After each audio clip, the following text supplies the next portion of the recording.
नमस्कार दोस्तों, स्वागत है आपका किंजल लर्निंग के ऊपर। और आज हम हमारे 3000 प्रश्नों की अगली सीरीज यहाँ पर लेके आए हैं। जैसा कि आप लोग जानते हैं कि 3000 प्रश्नों की जो सीरीज है, डोडासरा सीरीज, उसमें से 1000 प्रश्न ज्योग्राफी के, 1000 प्रश्न हमारे पॉलिटिकल साइंस के और 1000 प्रश्न यहाँ पर मनोविज्ञान के करवाए जाएंगे। इसके अलावा भी आपको बहुत सारे प्रश्न मिलने वाले हैं, लेकिन इस सीरीज में महत्वपूर्ण प्रश्नों की जो श्रृंखला है, जो क्लास चल रही है, वो आप लोगों को यहाँ पर करवाई जाएंगी। तो आप लोग देख सकते हैं अच्छे से यहाँ पर, ये हमारी भूगोल की क्लास रहेगी 7 बजे वाली।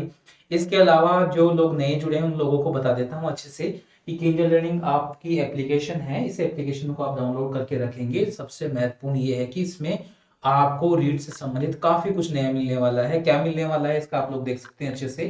यहाँ पर आप एक चीज देखेंगे कि यहाँ पर मनोविज्ञान के महाकुंभ की सीरीज आप लोगों को मिलने वाली है। महाकुंभ की सीरीज मिलने वाली है, इसमें वीडियो कोर्स रहेगा यहाँ पर, और इसमें हाई लेवल के प्रश्न रहेंगे। यहाँ पर एनसीईआरटी पर आधारित क्वेश्चंस रहेंगे। इसके अलावा 1000 प्रश्नों का महा टेस्ट रहने वाला है। तो कहीं नहीं जाएंगे, बड़े जुड़े रहेंगे किंजल लर्निंग के ऊपर। और ये चीज तो आपको बिल्कुल यहाँ सोल्व करनी है किंजल लर्निंग के ऊपर। इसलिए आपके लिए एप्लीकेशन महत्वपूर्ण है डाउनलोड करना। तो इसके साथ आपको क्या मिलने वाला है, अलग से भी आप 1000 प्रश्नों की टेस्ट सीरीज ले सकते हैं, जो रीट के लिए स्पेशली मनोविज्ञान की बनाई गई है। अब इसमें क्या मिलेगा, 1000 प्रश्नों में मनोविज्ञान के साथ साथ में इसमें शैक्षिक परिदृश्य और आईसीटी की 1000 एमसीक्यूज यहाँ पर आपको मिलने वाली है। आईसीटी नया पार्ट जो जुड़ा हुआ वो भी आपको दिया जाएगा यहाँ पर। ठीक है, 8 बजे वाली क्लास दीपक सर की हो रही है, जिसमें 3000 एमसीक्यूज में से 1000 करवाए जाएंगे। राजनीति विज्ञान करवाई जाएगी डोडासरा सीरीज में। और इसके द्वारा अगर आगे जाके की हम बात करेंगे तो आज 5वीं क्लास होने वाली है। 9 बजे वाली क्लास केंजल मैम की होगी। मनोविज्ञान के महत्वपूर्ण प्रश्न और व्याख्या सहित ये सारी चीजें मैं आपको मिलने वाली है। अब जो नए विद्यार्थी जुड़े हैं, जो पहले से जिन्होंने अपने केंजल लर्निंग टेलीग्राम चैनल को ज्वाइन नहीं किया है, तो वो ज्वाइन कर लेंगे, क्योंकि जो हम सारे प्रश्न करवा रहे हैं वो सारे के सारे प्रश्न आपको कहाँ मिलने वाले हैं, इसी टेलीग्राम पर मिल जाएंगे। और वो भी क्विज के फॉर्मेट में आप उनको एक बार रिवीजन कर सकते हैं। बस एक क्लिक करना, आपका रिवीजन कंप्लीट हो जाएगा। कल से शुरुआत कर दी गई है, तो लास्ट टाइम आप लोगों के लिए ये चीज बहुत ही ज्यादा लाभदायक होने वाली है। तो यहाँ जाकर आप इसको ज्वाइन करके रखेंगे, दोस्तों से भी शेयर करेंगे।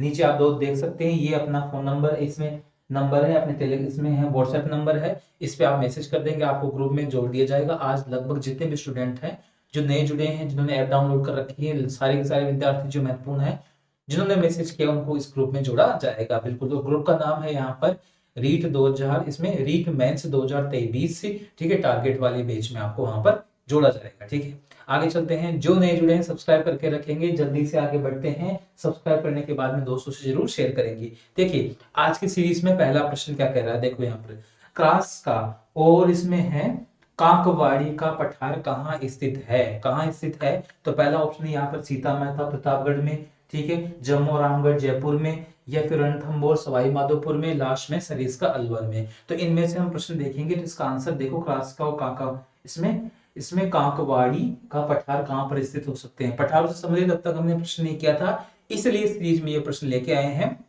महत्वपूर्ण प्रश्न है, इसलिए क्लास को भी एक बार फटाफट लाइक और शेयर कर देंगे। तो यहाँ आंसर आएगा सरिस्का। यहाँ पर आएगा क्या है, सरिस्का, यहाँ पर आंसर आएगा। ठीक है, इसको थोड़ा सा अलग कर देते हैं। ठीक है, सरिस्का यहाँ पर आएगा। क्लियर हो गया है आप लोगों को। ठीक है, अब सरिस्का आएगा तो इसके बारे में थोड़ा सा देख लेते हैं। यहीं पर कांकवाड़ी का किला भी स्थित है, जो आप लोग देख चुके हैं, जिसमें औरंगजेब ने अपने भाई का क्या था, दारा शिकोह को कुछ समय के लिए यहाँ पर कैद रखा था। अगर सरिस्का की बात करेंगे तो यहाँ टाइगर इसमें क्या नाम है, प्रोजेक्ट परिसर का मुख्य इलाके में पड़ता है। ये टाइगर प्रोजेक्ट है, और इसमें क्या है, नेशनल, ये क्या नाम है इसका, अभ्यारण्य। तो ये चीज भी आप लोगों को पता होगी। आगे चलते हैं सीरीज के अंदर। अगला प्रश्न क्या कह रहा है, फटाफट से आगे करते जाएंगे और आगे बढ़ते जाएंगे। देखो, अगला प्रश्न क्या कह रहा है यहाँ पर, राजस्थान का सबसे ऊंचा पठार कौन सा है। उड़िया का पठार, आबू का पठार, भोराट का पठार, या फिर इसमें मेसा का पठार। पठारों की ऊंचाई, जैसे हम पर्वत श्रृंखलाओं की यहाँ पर पहाड़ियों की ऊंचाई देखते हैं, तो आज तो पठारों की ऊंचाई से संबंधित भी क्रम से प्रश्न आने के चांसेस पूरे पूरे हो रहे हैं, तो आप ध्यान रखेंगे बिल्कुल। तो इसमें से सबसे सबसे ऊंचा देखेंगे तो हम उड़िया का पठार है। पहला ऑप्शन उड़िया का पठार। अब ये कहाँ पर स्थित है, तो उड़िया का पठार हमारे राजस्थान के सिरोही जिले में, कहाँ पर है, सिरोही जिले में अवस्थित है, जिसकी ऊंचाई लगभग कितनी है, 1360 मीटर इसमें ऊंचाई है। मतलब 1360 मीटर ऊंचाई हो गई, ये देख लेंगे। ठीक है, 1.3 किलोमीटर इसकी ऊंचाई है। ऐसा भी प्रश्न बन सकता है, तो ये भी आप लोग ध्यान रखेंगे। तो दो हमारे प्रश्न हो गए हैं कंप्लीट। अगला प्रश्न देखो क्या कह रहा है यहाँ पर, गोकुंदा से कुंभलगढ़ के मध्य स्थित पठार कहलाता है। कहाँ पर? गोकुंदा जो किसमें है, आप देख लो कि गोकुंदा कहाँ पर स्थित है, उदयपुर में, ठीक है। कुंभलगढ़ की हम बात करेंगे तो वो क्या है यहाँ पर, राजसमंद में। इनके मध्य कौन सा पठार स्थित है, देखेंगे मेसा का पठार है यहाँ पर, ठीक है, लसाड़िया का पठार है, या फिर भोराट का पठार है यहाँ पर, या फिर इसमें ऊपरमाल का पठार है। तो इसमें से फटाफट अच्छे से आंसर करेंगे कौन सा इसका हो सकता है। बिल्कुल ये क्लास है, आप फटाफट आंसर करेंगे बिल्कुल, और आपके आंसर आने चाहिए, शेयरिंग भी आनी चाहिए, लाइक्स भी आपके आने चाहिए। तो यहाँ पर आपका आंसर आएगा, देखो भोराट का पठार। भोराट का पठार क्यों आएगा, देखिए यहाँ पर, क्योंकि देखिए बोराट का पठार गोकुंदा, उदयपुर और कुंभलगढ़ राजसमंद के मध्य तो स्थित है। इसकी ऊंचाई आप लोग देख सकते हैं, एक पठार तो अभी हो गया था सबसे ऊंचा, इसकी ऊंचाई है 1225 मीटर। बिल्कुल आप लोगों ने याद कर रखा होगा तो अच्छे से रिवीजन कर लेंगे। क्रम भी पूछ लेते हैं कभी कभी, ऊपर वाले क्रम छोड़कर नीचे वाले क्रम के पठार पूछ लेते हैं कि इनका क्रम बताइए। तो आपको क्रम अच्छे से सारे पठारों का याद रखना है, बिल्कुल ठीक है। और मैंने कुछ याद किया था, एग्जैक्टली याद नहीं आया था। इसमें था, अगर आप पिछला प्रश्न देखोगे, ठीक है, उड़िया इसमें था, ऐसा कुछ था, अच्छा अभी याद नहीं आ रहा मुझे, लेकिन आप बताऊंगा, बहुत अच्छी ट्रिक्स थी। सारे के सारे पठार एक ही लाइन में हमने कवर कर लिए थे। देखो 64वां प्रश्न हम देखेंगे। आप लोगों को पता है अच्छे से कि 1000 प्रश्नों की सीरीज में हम 61 से लेकर 75 तक के प्रश्न आज हम यहाँ पर करने वाले हैं। 60 प्रश्न हम पहले से ही कर चुके हैं 3 क्लासों में, ठीक है। देखो यहाँ पर क्या लिखा हुआ है, देखेंगे यहाँ पर सुमेलित करना है। यहाँ पर एक तरफ क्या है, राज्य के पठार है, और एक तरफ क्या है, संबंधित स्थान है। तो यहाँ देखेंगे आबू का पठार उदयपुर, ठीक है, लसाड़िया का पठार सिरोही, ठीक है, मेसा का पठार भैंसरोडगढ़ है, ठीक है, और मान देसरा का पठार चित्तौड़गढ़, ठीक है। अब इसको सुमिलित करना है, तो फटाफट बताएंगे कौन सा आंसर इसमें सुमिलित है। तो कूट पहला देखेंगे हम, तो पहले में आ रहा है इसमें 1 2 3 4 सीधे सीधे आ रहे हैं। दूसरे में 2 1, इसमें 4 3, दूसरे में 4 3, इसमें 2 3 4 और 1 तीसरे में, और लास्ट में है 3 4 1 और 2। तो फटाफट आंसर करेंगे इसमें से कौन सा आंसर सही है, और फटाफट हम आगे बढ़ेंगे। देखेंगे इसमें आंसर सही का सही आना चाहिए, बिल्कुल हम रिवीजन के लिए ले दे रहे हैं, तो इसका मतलब क्या है, सुमिलित करने वाले भी 3 4 5 प्रश्न तो आएंगे आएंगे, क्योंकि इसकी कैटेगरी धीरे धीरे क्या हो रही है, बढ़ भी रही है। तो ये भी ध्यान रखेंगे। तो ठीक है, तो फटाफट इसका आंसर करेंगे और आगे बढ़ेंगे। देखो जिसने 2 आंसर किए हैं, ठीक है, यहाँ पर जिसने 2 आंसर किए हैं, 2 1 4 और 3, जिसने आंसर दिया है बिल्कुल करेक्ट है। 2 1 का मतलब क्या है, देखो आबू का पठार सीधा दिख रहा है, सिरोही में, माउंट आबू बहुत अच्छे से जानते हैं, ठीक है। लसाड़िया का पठार उदयपुर में है, ये भी आप लोग जानते हैं। अगर मेसा के पठार की हम बात करेंगे तो कहां पर है, चित्तौड़गढ़ में है। और मानदेसरा का पठार आप लोग जानते हैं, लास्ट में भैंसरोडगढ़ में ये है। ये क्लियर हो चुका है। अब यहाँ पर थोड़ी सी व्याख्या भी देख लेते हैं। देखो आबू का पठार है, माउंट आबू सिरोही में स्थित, ऊंचाई में कितना है, 1200 मीटर के आसपास है। तो 2 गए हैं पठार यहाँ पर, 1200 मीटर हो गया, और एक हमने अभी पढ़ा था 1360 मीटर वाला भी हमने पढ़ा था, ठीक है। 2 हो गए हैं। राज्य की अगर अधिकांश देखेंगे तो पर्वत चोटियां यहाँ पर स्थित है। अब यहाँ देखेंगे गुरु शिखर, दिलवाड़ा और अचलगढ़, ये भी चोटियां यहीं पे स्थित है। कहां पर है, सिरोही में, ठीक है, माउंट आबू वाले क्षेत्र में। अगर आगे की बात करेंगे तो ये क्या है, देखो बेथोलिथिक, ठीक है, गुंबदाकार उदाहरण है। बेथोलिथिक कौन सी चट्टानों का उदाहरण है, कि प्राचीन काल में जो लावा से निर्मित चट्टानें थी, इनका उदाहरण ये माना जाता है। लसाड़िया पठार की हम यहाँ पर बात करेंगे तो देखो उदयपुर के क्या है, जयसमंद झील के पूर्व में स्थित, क्या है, जयसमंद झील के पूर्व में स्थित यहाँ पर उबड़ खाबड़, ठीक, कटापटा पाटा पहाड़ है ये। तो उदयपुर का मतलब आप समझ गए लसाड़िया पठार। अगर हम मानदेसरा के पहाड़, अगर पठार की हम बात करेंगे तो वो कहां पर है, भैंसरोडगढ़ चित्तौड़गढ़ में स्थित है। ये क्लियर हो चुका है।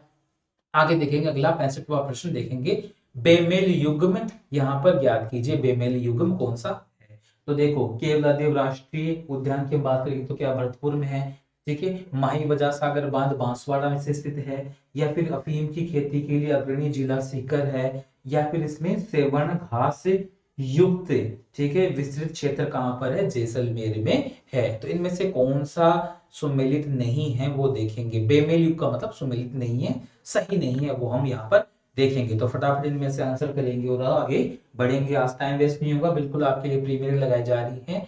टेक्निकल रीजन से क्या हुआ, आज वाईफाई नहीं चल रहा था, कहीं से तार कट गया, क्योंकि काफी लोगों ने पतंग उड़ा रखी थी, तो कहीं से खराब हो गया। और वो आज बिल्कुल भी डिस्कनेक्ट हो गया। कल दीपक सर की प्रॉब्लम हो गई थी क्लास में यही, और आज यहाँ पर हो गया है। तो कोई बात नहीं, प्रीमियरी में भी हम क्लास नहीं छोड़ेंगे, अच्छे से करेंगे, ठीक है। तो फटाफट आगे बढ़ेंगे। यहाँ पर देखो, तो इसमें आएगा अफीम की खेती। अफीम की खेती सीकर में नहीं होती है, सीकर में नहीं होती है तो कहाँ होती है? देखो, अफीम की खेती चित्तौड़गढ़ में होती है, बहुत बड़े पैमाने पर चित्तौड़गढ़ में होती है। मेरे एक दोस्त हैं जो वहां पर चित्तौड़गढ़ में पोस्टेड है, उन्होंने काफी जगह देखा कि वहां जो रहने वाले तोते हैं वो भी अफीम खा के काफी मस्त रहते हैं, ठीक है। तो ऐसे किस्से भी हमने वहां पर सुने हैं कि कैसी क्या खेती हो रही है। तो ये तो भूलने वाली चीज भी नहीं है चित्तौड़गढ़ में। देखो 66वां प्रश्न क्या कह रहा है यहाँ पर? सरसों उत्पादन में राजस्थान का भारत में कौन सा स्थान है? प्रथम, तृतीय, द्वितीय या फिर चतुर्थ? 1 2 3 4 में से कौन सा हो सकता है? फटाफट करेंगे, ठीक है। 3 नंबर थोड़ा ऊपर आ गया, बाकी आप लोग दे सकते हैं। सरसों उत्पादन में राजस्थान का कौन सा भाग हो सकता है? तो फटाफट आप देंगे और आगे बढ़ेंगे, ठीक है। तो देखेंगे यहाँ पर सरसों उत्पादन की हम बात करें, सरसों उत्पादन में कौन सा जिला भी ज्यादा आगे है ये भी आप लोग बताएंगे। तो देखो यहाँ पर आएगा प्रथम स्थान, क्या आएगा यहाँ पर? प्रथम स्थान आएगा। राजस्थान प्रथम स्थान पर है भारत में सरसों उत्पादन में। देखो व्याख्या में देखोगे राजस्थान भारत में प्रथम उत्पादन तो हो ही गया यहाँ पर, ठीक है। इसके अलावा देखो प्रमुख उत्पादक जिलों में क्या है? गंगानगर भी आएगा। सर्वाधिक क्षेत्रफल की हम यहाँ पर बात कर रहे हैं, क्षेत्रफल की यहाँ पर बात कर रहे हैं। और इसके अलावा देखो अलवर भरतपुर भी इसमें आते हैं क्षेत्रफल के मामले में। सर्वाधिक उत्पादन में कौन सा है यहाँ पर? भरतपुर आया। मतलब क्षेत्रफल की, अगर क्षेत्रफल की बात करेंगे तो यहाँ पर गंगानगर आएगा। ध्यान से रखेंगे क्योंकि भरतपुर से संबंधित प्रश्न बहुत बार पूछा जा चुका है, तो क्या पता क्षेत्रफल में पूछ ले, तो वो देख लेना, ठीक है। सवाई माधोपुर, टोंक, बारा, ठीक है, जयपुर, नागौर, कोटा आदि, ये सारे के सारे जिले इसमें आते हैं। प्रमुख 3 4 जिलों का नाम जरूर याद रखेंगे, उनसे संबंधित प्रश्न हमेशा बनते हैं, ठीक है। और इस फसल की देखिए पैदावार सर्वाधिक क्या है? बढ़ोतरी हुई है, मतलब धीरे धीरे इसकी फसल की पैदावार बढ़ रही है, घटी नहीं है। क्या पता पूछ ले कि कौन सा कथन सही है या नहीं है, तो उसमें ध्यान रखेंगे, ठीक है। अगला प्रश्न क्या कह रहा है? देखो राजस्थान का वह जिला जो अब इसबगोल, जीरा और टमाटर की उपज के लिए प्रसिद्ध है। क्या है? इसबगोल भी है, जीरा भी है, टमाटर भी है। ये तीनों चीज आप लोगों को यहाँ पर देखनी है, ठीक है। तो कौन सा? गंगानगर है, जालोर है, बूंदी है, लास्ट में कोटा है। तो फटाफट आंसर करेंगे इसमें से कि कौन सा इसमें से वो जिला है जहां इसबगोल से लेकर जीरा टमाटर भी है। इसबगोल के नाम से प्रश्न बहुत बार पूछा जा चुका है, तो वो आपको रिपीट हो जाएगा। बस इसबगोल के साथ जीरा और टमाटर भी थोड़ा सा आप ध्यान रखेंगे, ठीक है, कि उसके लिए प्रसिद्ध है, ठीक है। इसबगोल हटा दे, जीरा टमाटर पूछ ले, तो वो चीज भी आप लोगों को आनी चाहिए। तो फटाफट इसका आंसर करेंगे और आगे बढ़ेंगे। देखिए जिन्होंने 3 ऑप्शन दिया है, 3 थोड़ा ऊपर आ गया, आप देख लेंगे, ठीक है। जालोर, जिन्होंने जालोर दिया है बिल्कुल करेक्ट है। जालोर इसबगोल के मामले में बहुत आगे है। जालोर की एक चीज भी मैं काफी प्रसिद्ध है और बताएंगे उसमें। देखो इसबगोल में, ठीक है, जालोर और सिरोही। अब इसमें व्याख्या में क्या है? जालोर नहीं दे तो सिरोही भी आ सकता है, ठीक है, कि प्रमुख उत्पादक जिला कौन सा है? जालोर तो आ चुका है, अब क्या पता जालोर के अलावा सिरोही का नाम ले ली, ठीक है। जालोर ऑप्शन में नहीं हो तो फिर क्या करेंगे? इसबगोल यहाँ पर जा, इसमें क्या नाम है? जीरा, और इसमें इसमें टमाटर हो गए हैं, ठीक है। आगे चलते हैं। खरीफ उत्पादन में प्रमुख में स्थान किस फसल का है? खरीफ उत्पादन के अंतर्गत कौन सी फसल आती है जिसमें सबसे ज्यादा यहाँ पर हो रहा है? चावल है, गेहूं है, मोठ है और बाजरा है। फटाफट बताएंगे, स्पेशली राजस्थान के बारे में हम पूछ रहे हैं। तो इनमें से एक ऑप्शन है कि खरीफ के उत्पादन में प्रमुख फसल कौन सी आएगी, तो फटाफट बताएंगे जल्दी से, ठीक है। अब मैं आपको आंसर बता देता हूँ, यहाँ पर चावल आएगा, ठीक है। जिन्होंने चावल आंसर सोचा है और दिया है उनका करेक्ट आएगा बिल्कुल। चावल के मामले में देखो क्या है, यहाँ पर क्या है? ये पौधारोपण वाली विधि वाली, ठीक है, और दाने बिखेर कर बोने दोनों प्रकार से की जाती है। पौधारोपण भी किया जाता है, दाने बिखेर के भी राजस्थान में इसका किया जाता है, ठीक है। राजस्थान में देखो चावल उत्पादन में देखो हनुमानगढ़ है यहाँ पर, ठीक है।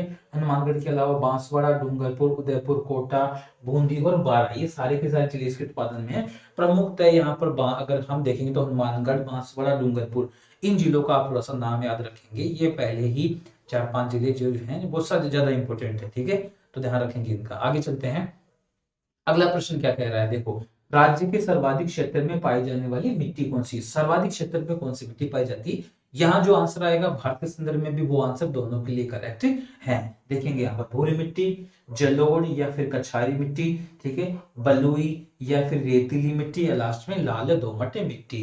इनमें से फटाफट बताएंगे कौन सा आंसर, सर्वाधिक मिट्टी राजस्थान की कौन सी पाई जाती है। अगर क्लासिफिकेशन देखोगे राजस्थान की मिट्टियों का तो अपने आप पता चल जाएगा। एक क्लास भी ले रखी है मैंने मिट्टियों से संबंधित, बहुत अच्छे से समझा रखा है, तो प्लेलिस्ट में जाकर वो भी आप लोग चेक कर सकते हैं। तो फटाफट एक बार क्लास को शेयर भी करते जाएंगे और आंसर भी यहाँ पर देंगे। देखो जिन्होंने आंसर दिया है जलोढ़ कछारी मिट्टी, उनका बिल्कुल करेक्ट आंसर है। जलोढ़ कछारी मिट्टी का मतलब देखो यहाँ पर क्या होता है, ये बहुत ज्यादा भाग पर क्या नाम है ये मिट्टी पाई जाती है। देखो जलोढ़ कछारी मिट्टी की बात करेंगे तो नदी नालों के द्वारा इसका निर्माण हुआ है। इनके किनारों पर कभी प्राचीन काल में नदियां बहुत तेज बहती थी राजस्थान में, तो अपनी मिट्टी और लेके आती थी, वो उड़ेल के आसपास के इलाकों में भेज देती थी, ठीक है। तो वो मिट्टी आज भी पड़ी है।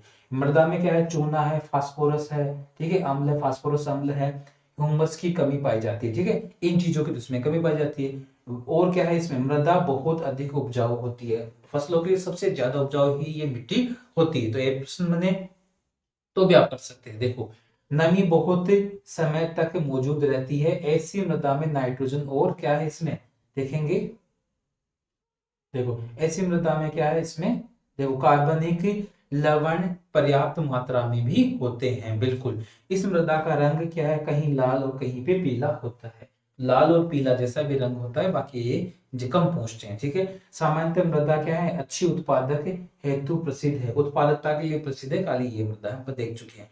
इसके अलावा ये किन किन क्षेत्रों में पाई जाती है, तो देखेंगे अलवर है, भरतपुर है, धौलपुर है, दौसा है, जयपुर, टोंक, कोटा, सवाई माधोपुर जिलों में पाई जाती है। मतलब राजस्थान के पूर्वी क्षेत्र में सर्वाधिक ये पाई जाती है, ठीक है, उत्तर पूर्वी क्षेत्र के जिलों में सर्वाधिक इस मात्रा की पाई जाती है। क्लियर हो गया ये। आगे चलेंगे, अगला प्रश्न क्या कह रहा है, देखो 17वां, निम्न में से कौन सा युग्म सुमेलित नहीं है। यहाँ पर क्या देख रहे हैं, सुमेलित यहाँ पर नहीं है।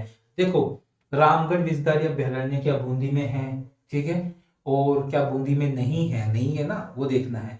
माउंट आबू अभ्यारण्य सिरोही में स्थित है, ठीक है। कुंभलगढ़ अभ्यारण्य उदयपुर, राजसमंद, पाली जिलों में स्थित है, तीनों जिलों की बात कर ली यहाँ पर।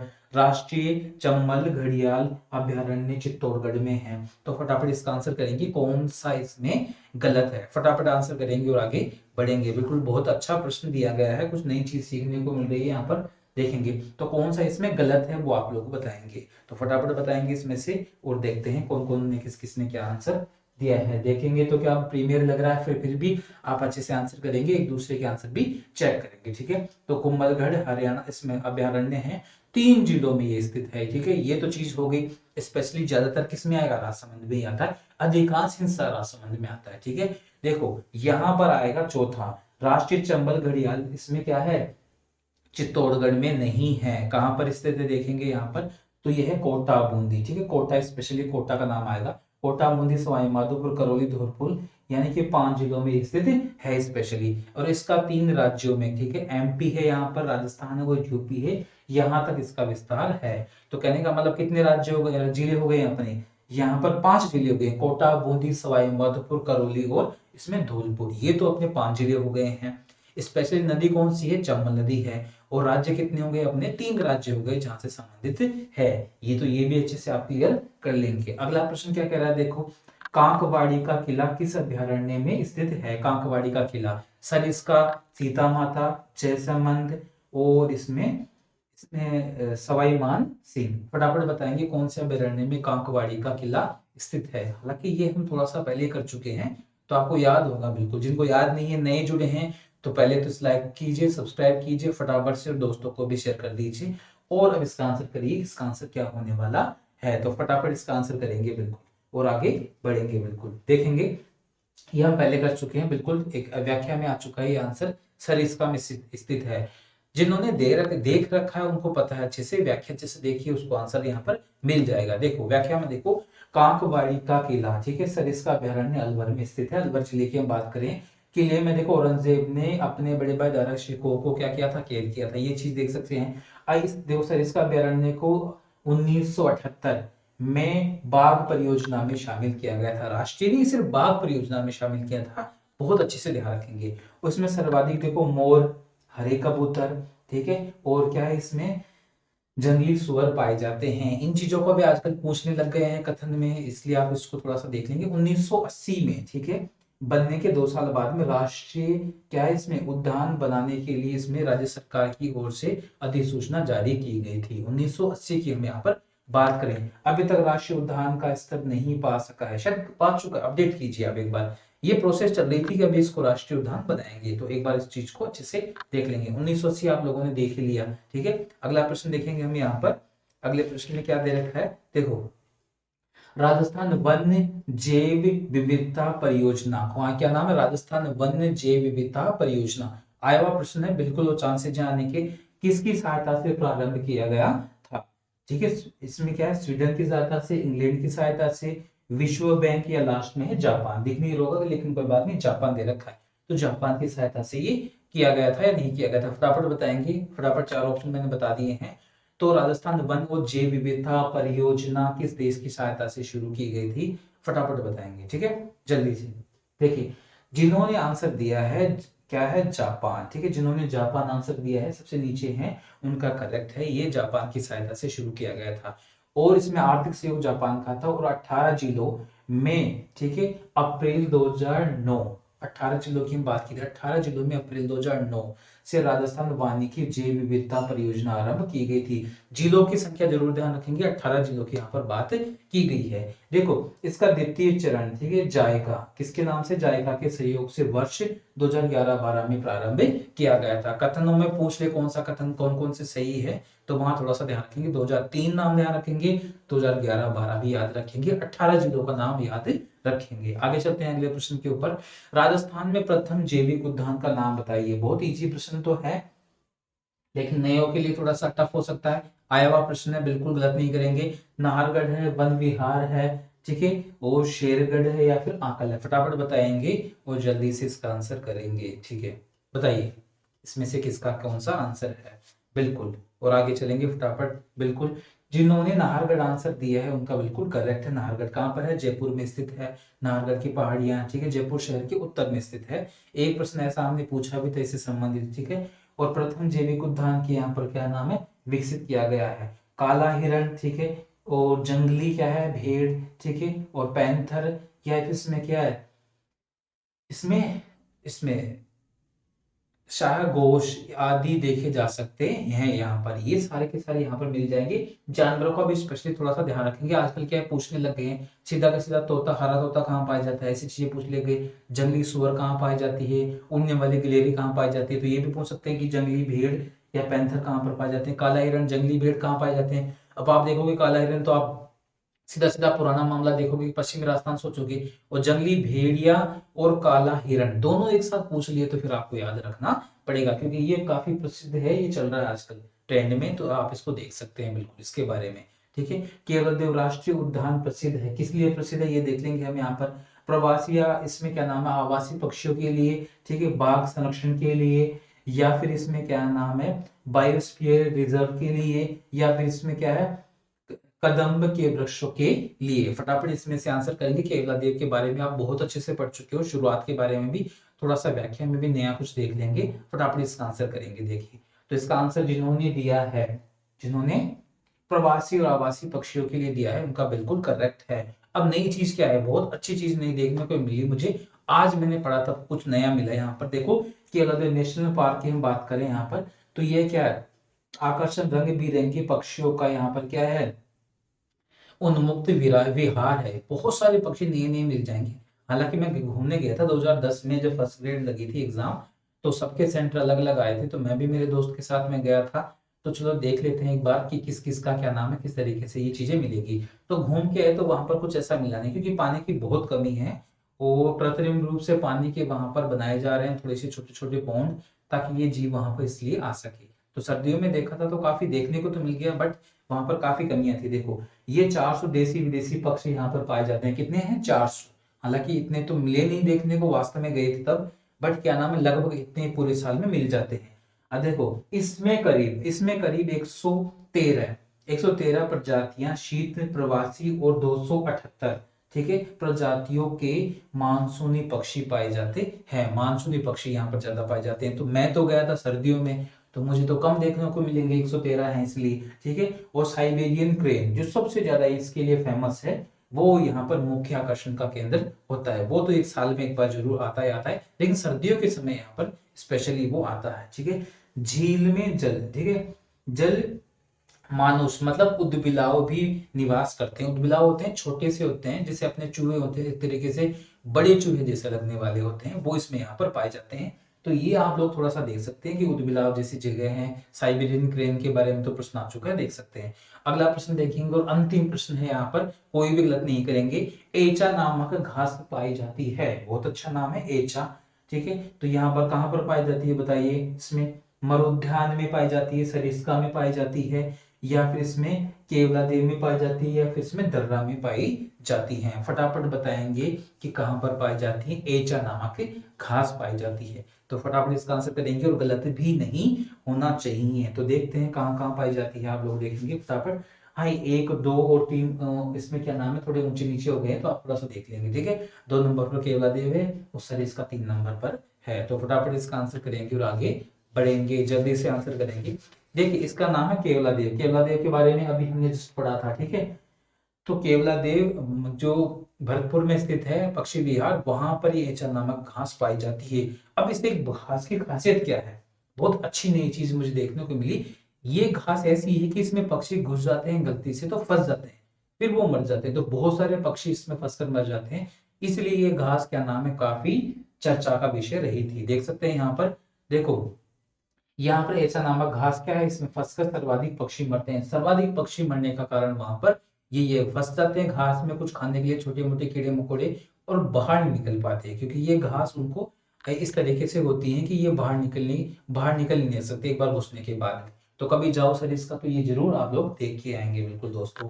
अब जो लास्ट में विद्यार्थी जुड़े हुए हैं, मैं बता देता हूँ, क्लास को लाइक और शेयर जल्दी से करेंगे बिल्कुल जाते जाते। और जिन्होंने ऐप डाउनलोड नहीं की है, जल्दी से ऐप डाउनलोड कर लेंगे। मैंने जो स्पेशल आप लोगों के लिए कोर्स बनाया था रीट का, फटाफट उसको परचेज करके आगे बढ़ेंगे। कोर्स कौन सा है देख सकते हैं, महाकुंभ आपको लेना ही लेना है।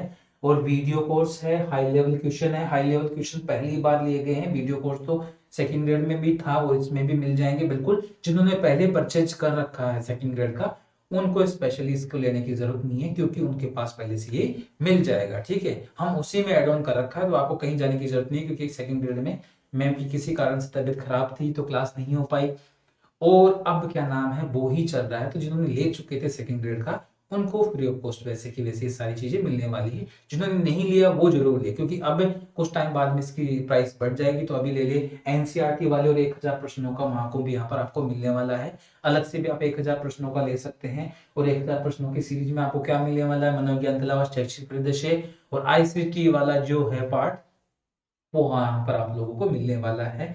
मैम की 9 बजे वाली क्लास है साइकोलॉजी की, प्लस दीपक सर की 8 बजे वाली क्लास है राजनीति विज्ञान की, वो लगातार चल रही है। सभी उसको ज्वाइन करके रखेंगे, दोस्तों से शेयर करेंगे दोनों लेवल्स के लिए। और टेलीग्राम चैनल आपको ज्वाइन करना ही करना है। जैसे मैंने आपको अभी क्लास पढ़ाई, वैसे कि वैसे आप उस क्लास को एक बार रिपीट करने के लिए प्रैक्टिस के तौर पर यहाँ पे टेलीग्राम पर दिया गया है। बोर्ड सीरीज क्वेश्चन सीरीज दे रखी है, आप उससे क्लिक करना अच्छे से, और आपका स्कोर देखना है कि कितने में से आपके कितने क्वेश्चन सही हुए हैं। तो ये तो बहुत जरूरी है, अंतिम समय में आपकी प्रैक्टिस होनी चाहिए, क्योंकि माइनस मार्किंग प्रश्न है।